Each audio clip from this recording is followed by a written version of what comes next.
Chapter 31 खोज यात्रा की तैयारी। अगली सुबह मैं पूरी तरह स्वस्थ महसूस कर रहा था। मैंने सोचा कि नहाने से मुझे फायदा होगा और मैं कुछ मिनटों के लिए भूमध्य सागर के पानी में डुबकी लगाने चला गया, क्योंकि यह निश्चित रूप से किसी भी अन्य समुद्र की तुलना में इस नाम का अधिक हकदार था। मैं नाश्ते के लिए वापस आया तो मुझे बहुत भूख लगी थी। हंस हमारे छोटे से घर का अच्छा खानपान करता था। उसके पास पानी और आग दोनों ही थे, इसलिए वो कभी कभी हमारे खाने में बदलाव कर सकता था। मिठाई के लिए उसने हमें कुछ कप कॉफ़ी दी, और कॉफ़ी कभी इतनी स्वादिष्ट नहीं थी। अब मेरे चाचा ने कहा, अब उच्च ज्वार का समय है और हमें इस घटना का अध्ययन करने का अवसर नहीं खोना चाहिए। क्या ज्वार? मैंने चिल्लाकर कहा। क्या यहाँ नीचे सूर्य और चंद्रमा का प्रभाव महसूस किया जा सकता है? क्यों नहीं? क्या सभी पिंड अपने द्रव्यमान में सार्वभौमिक आकर्षण की शक्ति के अधीन नहीं हैं? पानी का ये द्रव्यमान सामान्य नियम से बच नहीं सकता, और सतह पर भारी वायुमंडलीय दबाव के बावजूद आप इसे अटलांटिक की तरह ऊपर उठते देखेंगे। उसी समय हम तट पर रेत पर पहुंच गए और लहरें धीरे धीरे तट पर अतिक्रमण कर रही थीं। मैंने चिल्लाकर कहा, यहाँ ज्वार बढ़ रहा है। हाँ, एक्सल और झाग की इन लकीरों को देखकर आप समझ सकते हैं कि समुद्र लगभग 12 फीट ऊपर उठेगा। यह अद्भुत है, मैंने कहा। नहीं, ये बिल्कुल स्वाभाविक है। आप ऐसा कह सकते हैं, चाचा, लेकिन मेरे लिए ये सबसे असाधारण है और मैं अपनी आंखों पर यकीन नहीं कर सकता।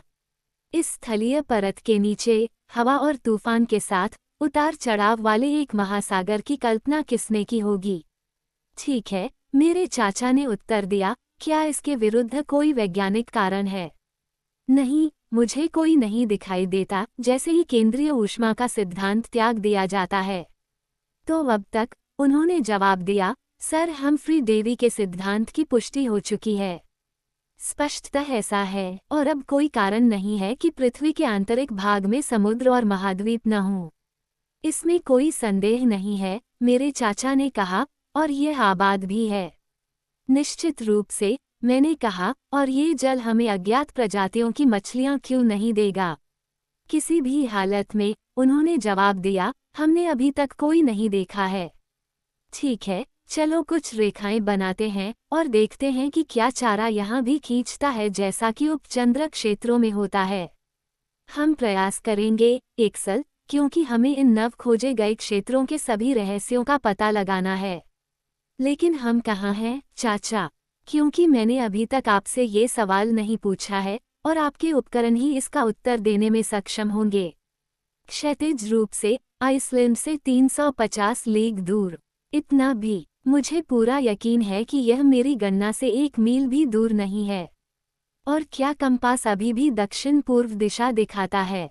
हाँ, 19 डिग्री 45 मिनट के पश्चिमी विचलन के साथ, ठीक वैसे ही जैसे जमीन के ऊपर।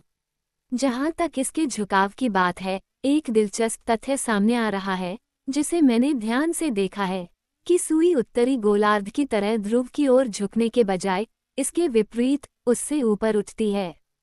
मैंने कहा, तो क्या आप इस निष्कर्ष पर पहुँचेंगे कि चुंबकीय ध्रुव पृथ्वी की सतह और उस बिंदु के बीच कहीं है जहाँ हम हैं? बिल्कुल ऐसा ही है, और यह काफी संभावना है कि अगर हम ध्रुवीय क्षेत्रों के नीचे उस स्थान पर पहुँचें, लगभग 71 डिग्री जहां सर जेम्स रॉस ने चुंबकीय ध्रुव स्थित होने की खोज की है, तो हमें सुई की नोक सीधी ऊपर दिखाई देगी। इसलिए आकर्षण का वह रहस्यमय केंद्र बहुत गहराई पर नहीं है। मैंने टिप्पणी की, ये सच है, और यह एक ऐसा तथ्य है जिस पर विज्ञान को शायद ही संदेह हो। विज्ञान, मेरे दोस्त, कई त्रुटियों पर आधारित है, लेकिन वे ऐसी त्रुटियां हैं जिनमें पढ़ना अच्छा था, क्योंकि वे सत्य की ओर ले जाती हैं। अब हम किस गहराई तक पहुंच गए हैं? हम सतह से 35 लीग नीचे हैं। तो, मैंने नक्शे की जांच करते हुए कहा, स्कॉटलैंड के हाईलैंड्स हमारे सिर के ऊपर हैं, और ग्रम्पियन अपने उबड़-खाबड़ शिखरों को हमारे ऊपर उठा रहे हैं। हाँ, प्रोफेसर ने हंसते हुए उत्तर दिया। यह उठाने के लिए बहुत भारी वजन है, लेकिन एक ठोस मेहराब हमारे सिर के ऊपर फैला हुआ है। महान वास्तुकार ने इसे बेहतरीन सामग्रियों से बनाया है, और मनुष्य कभी भी इसे इतना चौड़ा नहीं बना सकता था। पुलों के बेहतरीन मेहराब और गिरजाघरों के मेहराब 3 लीग की त्रिज्या वाले इस दूर तक फैले गुंबद की तुलना में क्या है, जिसके नीचे एक विस्तृत और तूफानी समुद्र आराम से बह सकता है। ओह, मुझे डर नहीं है कि यह मेरे सिर पर गिर जाएगा। लेकिन अब आपकी क्या योजना है? क्या आप अब सतह पर लौटने के बारे में नहीं सोच रहे हैं? वापस लौटो? नहीं, बिल्कुल नहीं। हम अपनी यात्रा जारी रखेंगे, अब तक सब कुछ ठीक चल रहा है। लेकिन हम इस तरल सतह के नीचे कैसे पहुंचेंगे? ओह, मैं सिर के बल गोता लगाने नहीं जा रहा हूँ। लेकिन अगर सभी महासागर सही मायने में झीलें हैं, क्योंकि वे जमीन से घिरे हुए हैं, तो बेशक यह आंतरिक समुद्र ग्रेनाइट के तट से घिरा होगा और विपरीत तटों पर हमें नए रास्ते खुलते हुए मिलेंगे। तुम्हारा अनुमान है कि यह समुद्र कितना लंबा होगा? 30 या 40 लीग, ताकि हमारे पास खोने के लिए समय न हो और हम कल रवाना होंगे। मैं जहाज की तलाश में इधर उधर देखने लगा। चलें, ठीक है, लेकिन मैं पहले अपनी नाव देखना चाहता हूँ। ये नाव नहीं होगी, बल्कि एक अच्छी तरह से बनाई गई बेड़ा होगी। क्यों? मैंने कहा, नाव बनाने जितना ही बेड़ा बनाना भी कठिन होगा और मुझे नहीं लगता। मुझे पता है कि तुम नहीं देख सकते, लेकिन अगर तुम सुनो तो सुन सकते हो। क्या तुम्हें हथौड़े की आवाज़ सुनाई नहीं दे रही?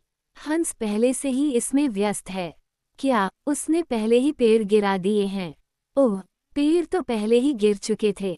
आओ, तुम खुद ही देख लोगे। आधे घंटे चलने के बाद उस छोटी प्राकृतिक बंदरगाह के दूसरी ओर, जहां एक छोटा सा प्राकृतिक बंदरगाह बना हुआ था, मैंने देखा कि हंस काम कर रहा है। कुछ और कदम चलने पर मैं उसके पास पहुंच गया। मुझे बहुत आश्चर्य हुआ कि एक आधी अधूरी नाव रेत पर पहले से ही पड़ी थी, जो एक विशेष प्रकार की लकड़ी से बनी थी, और बहुत सारे तख्ते, सीधे और मुड़े हुए और फ्रेम से बने हुए, जमीन को ढांके हुए थे, जो लगभग एक छोटे बेड़े के लिए पर्याप्त थे। चाचा, ये कौन सी लकड़ी है? मैंने चिल्लाकर कहा। ये देवदार, चीड़ या संटी और अन्य उत्तरी कोनीफेरी है, जो समुद्र की क्रिया द्वारा खनिजयुक्त है। इसे सुरतुर ब्रांड कहा जाता है, जो भूरे कोयले या लिग्नाइट की एक किस्म है, जो मुख्य रूप से आइसलैंड में पाया जाता है। लेकिन फिर, निश्चय ही, अन्य जीवाश्म लकड़ी की तरह, ये पत्थर की तरह कठोर होगी और तैर नहीं सकती। कभी कभी ऐसा हो सकता है, इनमें से कुछ लकड़ियां सच्चे एंथ्रासाइट बन जाती हैं, लेकिन अन्य, जैसे कि यह, जीवाश्म परिवर्तन के केवल पहले चरण से गुजरी हैं। बस देखो, मेरे चाचा ने उन कीमती आवारा पेड़ों में से एक को समुद्र में फेंकते हुए कहा। लकड़ी का वह टुकड़ा गायब होने के बाद सतह पर वापस आ गया और लहरों के साथ आगे पीछे डोलने लगा। क्या तुम आश्वस्त हो? मेरे चाचा ने पूछा। मैं पूरी तरह आश्वस्त हूँ, हालांकि यह अविश्वसनीय है। अगली शाम तक, हमारे गाइड की मेहनत और कौशल की बदौलत, बेड़ा तैयार हो गया। ये 10 फीट गुना 5 फीट का था। सुरतुर ब्रांड के तख्तों को रस्सियों से मजबूती से एक साथ बांधकर समतल सतह दी गई थी, और जब इसे लॉन्च किया गया तो ये तात्कालिक जहाज लिडेनब्रॉक सागर की लहरों पर आसानी से तैरने लगा।